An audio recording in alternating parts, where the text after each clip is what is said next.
Hello guys, welcome back to Beyond the Realms, and today I'm going to be reviewing the latest film from Jabb Pictures entitled The Collective Volume 5.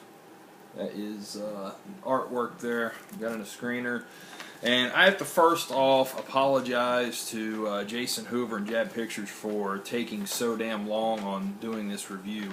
Yeah, I've had this for a while, and it slipped my mind for a while, and I'm just now getting to it, and I greatly apologize for it taking so long. But for those of you not familiar with The Collective, this is a basically what Jabb Pictures does is they get several different filmmakers together to make short films on this one particular idea. Like before, they've done one on a box, whatever the particular filmmaker thinks this box should be about. They've done one on different emotions. So, each one has a different theme, and this time along, as you can see, it is about zombies, which is really cool. This is hitting at a great time where, just when you think the zombie genre is going to start fading away once again, you get something that comes along like, The Walking Dead and just makes it even bigger than it's ever been before. So this is hitting at a really good time. So I'll just go ahead and tell you briefly about each short that is involved in this Collective Volume 5. First off, we have Marauders, which is from Jabb Pictures. I really like how this one is all shot in black and white. The only color you see in the film is like the flesh tones and red throughout this one. These guys are going around just raising hell, and I guess there is a zombie outbreak because there is something mentioned about somebody looking for food in this one. This one I don't know. I didn't really get it, I guess you could say. I didn't really understand what the point of this one was, unless it was just, zombie outbreaks going on, there's all hell broke loose everywhere, so this group of guys is just going around raising hell. There's a strange guy in this that wears like a flesh style mask. I wasn't real sure on this one. Like I said, I just did not really get it. Next up is one by a guy named Joshua Hill called Voiceover. This has very cool animation at the beginning of the story, like the title card animation. Just really cool. It's all animated like stuff with a body, and it's got names of the people involved down in the lungs and in the airways and stuff like that. Really cool animation. This is a very interesting concept that I haven't seen done before from the zombie genre, which is saying a lot. This guy, basically, he gets bit at the beginning of the film, and for the rest of the short, he is hearing like a zombie voiceover in his head, like saying, "You're hungry, you need to eat." It has, a black comedy, comedic style edge to it. I really like this one. It was really cool. Next up, we have They Said They Were Here to Help from D.P. Bonnell.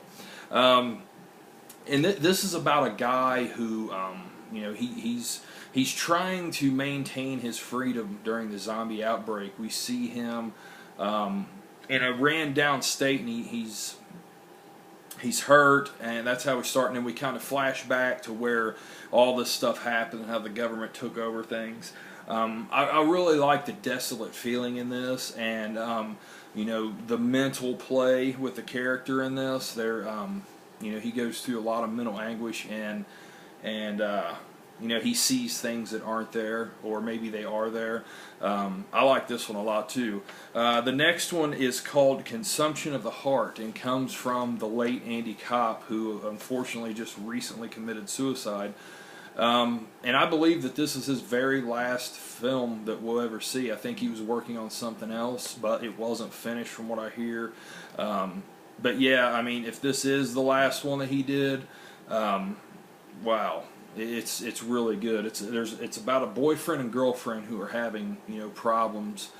The boyfriend's just really withdrawn. He doesn't show any interest in her. She's trying to dress up in these sexy clothes and seduce him. He's just totally uninterested in her.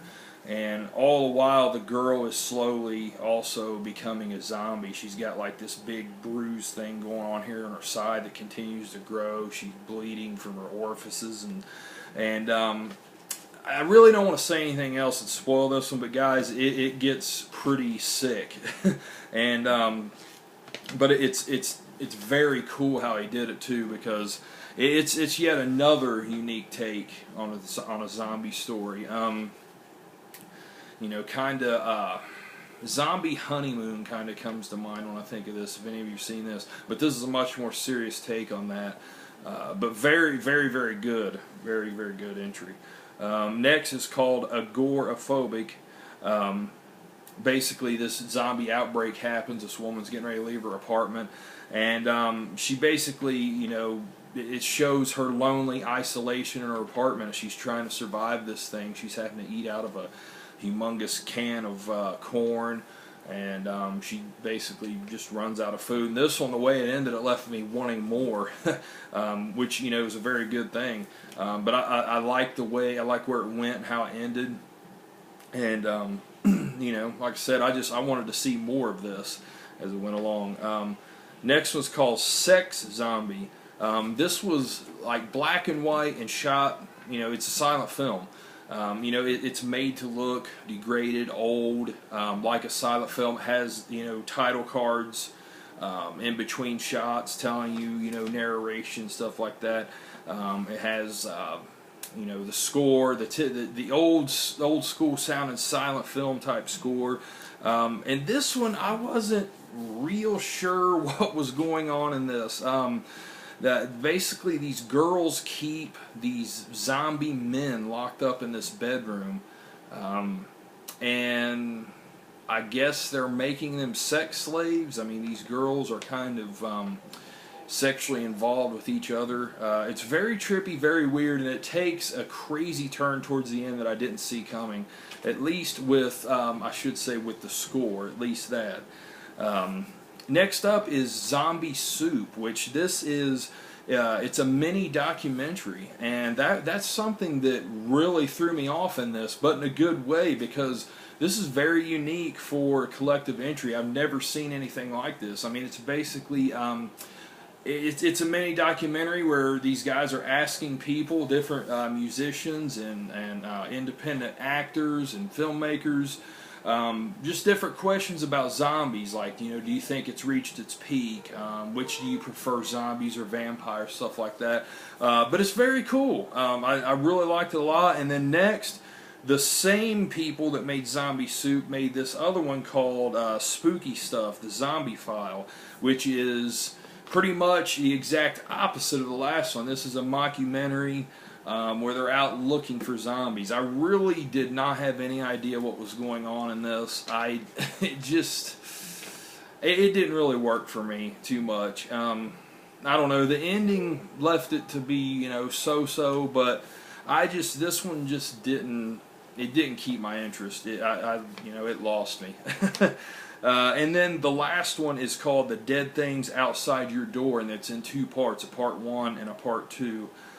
Which kind of confused me why they did it in separate parts, unless it was just keeping, you know, to the 10-minute tradition of the entries. Maybe they just split it up for that reason. But I really like the colors of this. The way it was shot was excellent. You know, especially dialogue scenes. Like, one that really captured my attention was something that probably wouldn't capture a lot of people's attention, where they're talking in this doorway. These two people, and there's just several different shots. It switches all around. You got a shot over here, then you have a shot behind the woman, then you have a shot this way, it's down by the guy's elbow. It's just, it gives you a lot of variation, you know, in the scene, you know. And if you're really careful and paying attention to this one, you will notice nods to several different horror genre filmmakers. Two in particular that I noticed was Dan O'Bannon and George Romero. But it's cool how they threw those in there. It's a good one. But guys, The Collective Volume 5 is another hit for Jabb Pictures. I really liked it. There's a lot of different variety on here. You know, it's not just all you know, zombies that outbreak happens and people, you know, hold themselves up. I mean, there is stuff like that in here, but even those felt unique. I think each entry brought something different to the table, and you know, a lot of people complain that all that can be done has been done with the zombie genre, but you know, you see stuff like this and it shows you that maybe not, you know, because there's a lot of good ideas in here, and several of these ideas would probably pan out to be good feature-length films, I'm sure. But guys, this is available now. You can check out jabbpictures.com. You can get it on there. This premiered at Days of the Dead this past November. And as of right now, I'm not exactly sure if there is any more collectives coming down the pipeline or not. I have not heard.